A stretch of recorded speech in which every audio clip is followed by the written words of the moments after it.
Bonjour. Bonjour. Comment ça va? Okay, thanks. Ladies and gentlemen, I give you the mysterious island.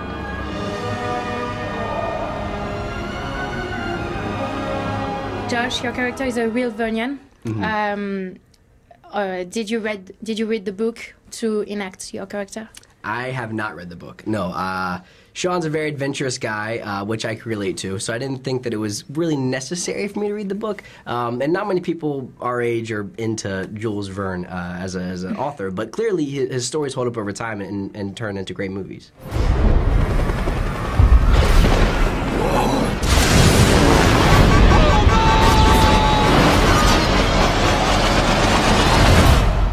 A part of Journey 2 was shot in Hawaii, and some of them was in studios.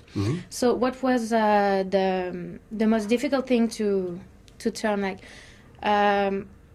when you shot a scene and you don't know what you're surrounded by? Is it difficult for you?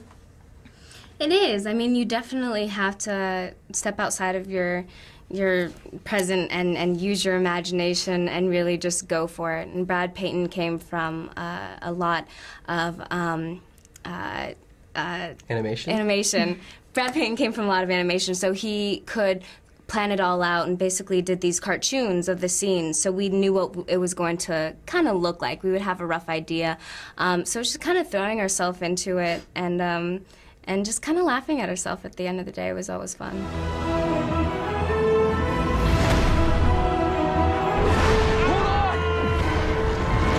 Vanessa, you're considered as the new it girl. Could you wear an adventurous look in your daily life, like in the movie?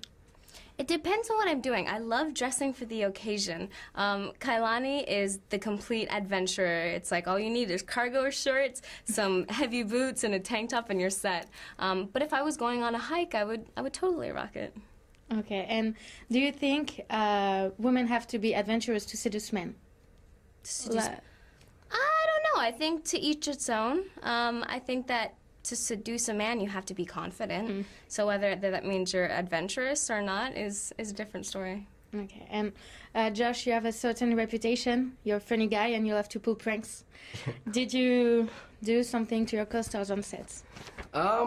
Yes, I did. Many of them I can't talk about on television, but the ones that I can are pretty fun. We used to do this thing where you take because we're filming in the jungle a lot in Hawaii, and there are a lot of bugs. So you take a long stick or a twig or something, and you stand behind somebody, and you kind of poke it at their ear, so they think like a bug's buzzing in their ear, and they kind of freak out. So that was kind of like the running joke throughout the whole shoot.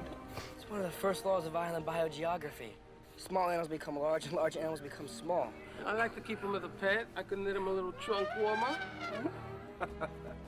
Vanessa, Journey 2 is one of your first adventure movie.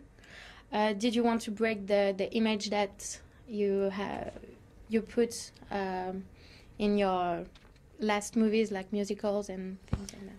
My first big movie was actually an adventure film when I was like 15, and I played like the same kind of character, the islander adventurer, so it was really fun to kind of come back to that many years later. But I mean, there's so many things about this movie that were such a great draw, you know. I mean, the cast was fantastic, being able to film in Hawaii, and just create this whole world from such a magical story was really cool. Okay, and last question. Journey 2 is about a mysterious island. So what mysterious place have you ever been to? Actually, when we were shooting Journey 1, I got to go to Iceland for about a week. And that was a pretty mysterious place. I mean, not many people get to go there, and I didn't really know anything about it. We filmed on top of glaciers and in the wilderness, and that was a pretty mysterious place for me. Okay, and you? It depends on what you call mysterious. Mysterious or weird or strange? Weird or strange. I mean, like, I love just, like, trying new things.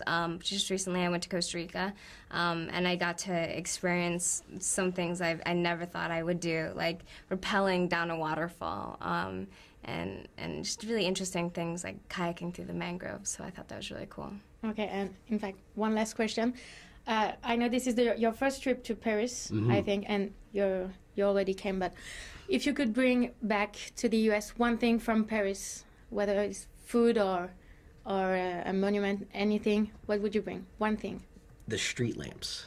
I love the street lamps in Paris. They're beautiful. Or the macaroons from like La Durée. Yeah. The macaroons, but they don't keep. Like you can't bring them because they'll get stale by the time you bring them back to the house.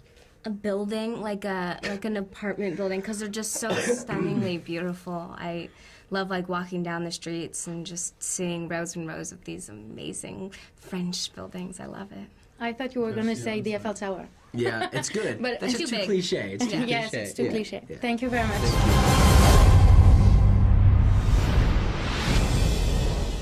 Getting the attention of a woman is one of the hardest things to do. So you have got to do this. What is that? The peck pop of love. Now go on and throw a berry. Boom!